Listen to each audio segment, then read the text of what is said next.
Une question pour Madame Dahan. Oui, en haut. Moi, dans ma maladie, j'ai eu le même parcours un petit peu que vous. En 2003, on m'a annoncé ma leucémie myélite chronique. Je venais de me marier le 1er août et le 26 août. Mes enfants avaient 2 ans et 4 ans et on m'a annoncé cette maladie. Et voilà, je suis heureuse que vous parliez du fait que les médecins ont une charge importante dans l'annonce. Oui. Aujourd'hui, ils font beaucoup plus d'efforts, je le constate avec les patients avec qui je parle, mais ça arrive encore. Et j'aimerais qu'on fasse très attention à ça. Vous avez tout à fait raison sur l'importance de l'annonce. Chaque patient également est unique et les progrès thérapeutiques sont remarquables ces dernières années. Et Madame Sandy Crane va nous le prouver également. Thank you, Sandy. I was diagnosed in 98 and it was rather complicated, but it was certainly not good news. But stem cell transplantation was an option, although the doctor that diagnosed me said that it wasn't likely that I was going to find a compatible donor from my 2 brothers. I had 2 younger brothers. My doctor was a very, very forward-looking haematologist in London, Professor Goldman. I'm sure lots of you know who he is. And he was prepared to let me, in a way, take a chance and put my transplant on hold because I did have a match. My brother was a match. And he said, well, try it. It was a long journey, and I had 4 different donor lymphocyte infusions over 12 months. And so we had to hold our nerve, really, basically, especially my doctor. He had to hold his nerve and be very patient. But the result was that for me and for him, it was a miraculous result. And in March 2006, he told me that I was negative. My PCR, which is the molecular test, was 0 right the way through. So many zeros. And to me, a negative has never felt so positive. But thank you very much for listening to me.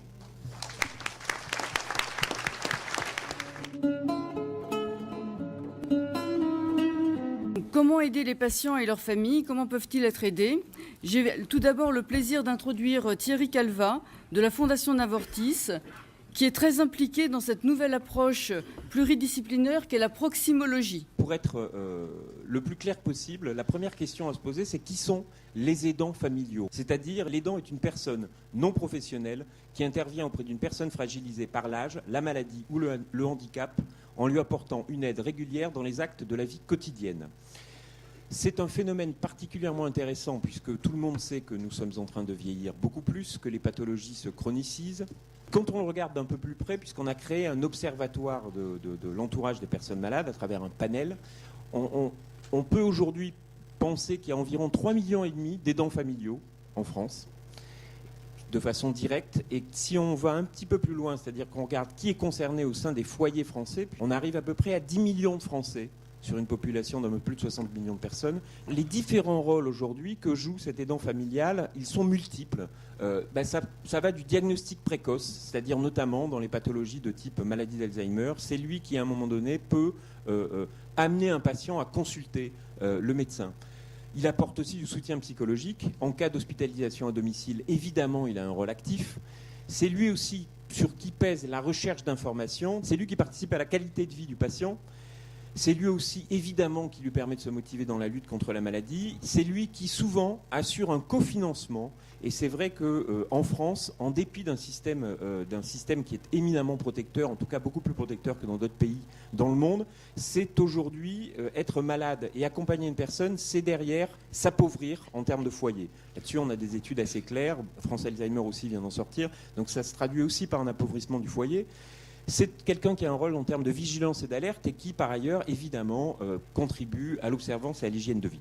La situation d'aide, elle a évidemment un impact. Il y a un premier impact, c'est sur la qualité de vie. On voit bien qu'accompagner une personne malade, c'est réorganiser des rythmes familiaux. Les rôles changent.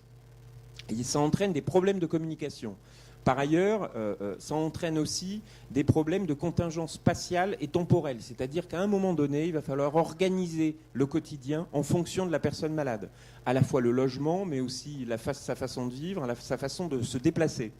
Ça a aussi un impact sur une réduction de la vie sociale, c'est-à-dire que la maladie non seulement isole souvent le patient, mais elle peut aussi isoler ceux qui l'entourent.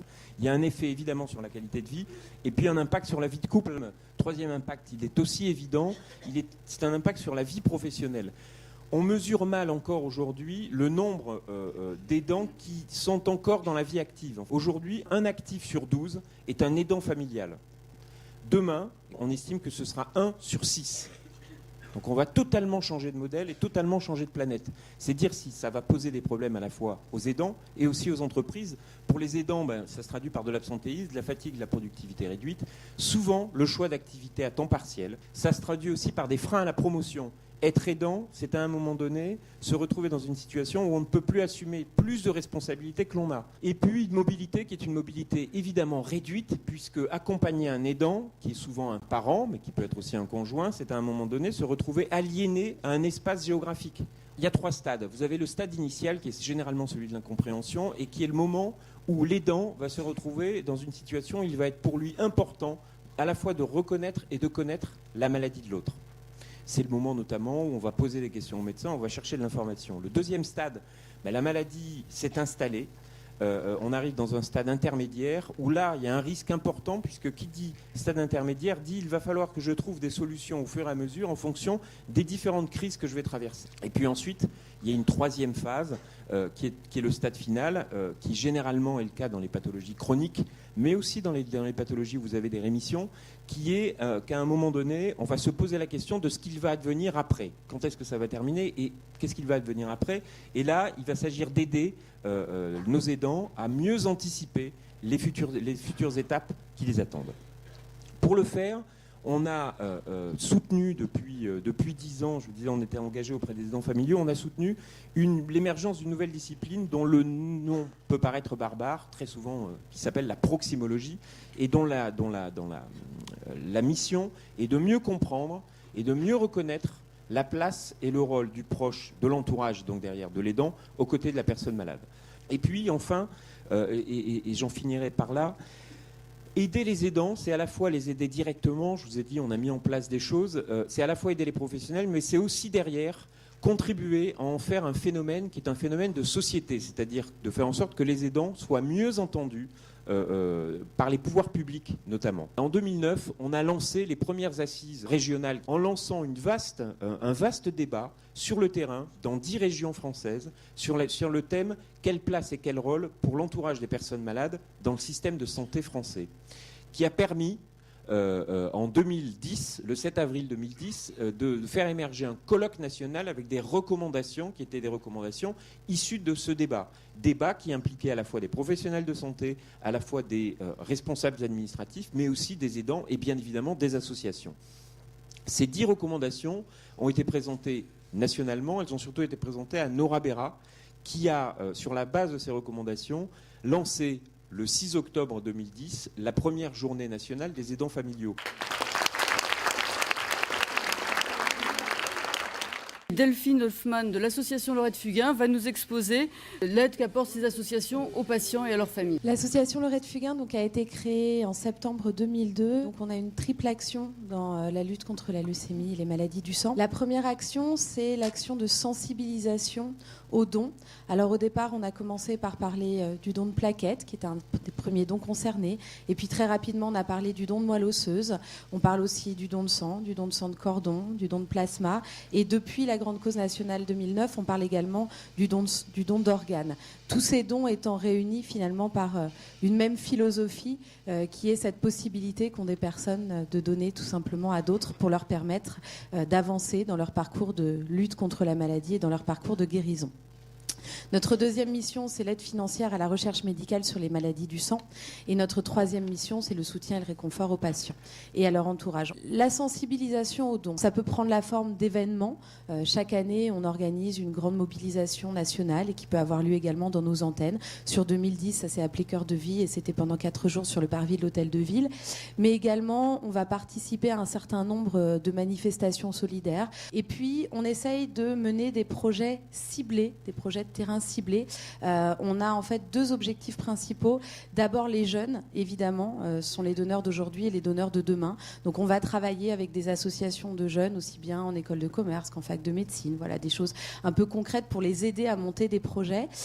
Et on vient de développer très récemment un projet qui s'appelle 18 ans, c'est le moment, qui a pour objectif de mettre à disposition des enseignants des outils pédagogiques pour leur permettre de créer eux-mêmes leur séance de sensibilisation aux dons. Et puis, on développe de plus en plus d'actions d'entreprise, ça fonctionne très bien. Il y a simplement des conditions à mettre en place, c'est-à-dire qu'on essaye d'être présenté par la direction générale, ce qui fait que ceux qui viennent ne sont pas seulement ceux qui sont concernés, mais aussi ceux qui viennent parce qu'ils se sentent très fortement incités par cet intermédiaire-là.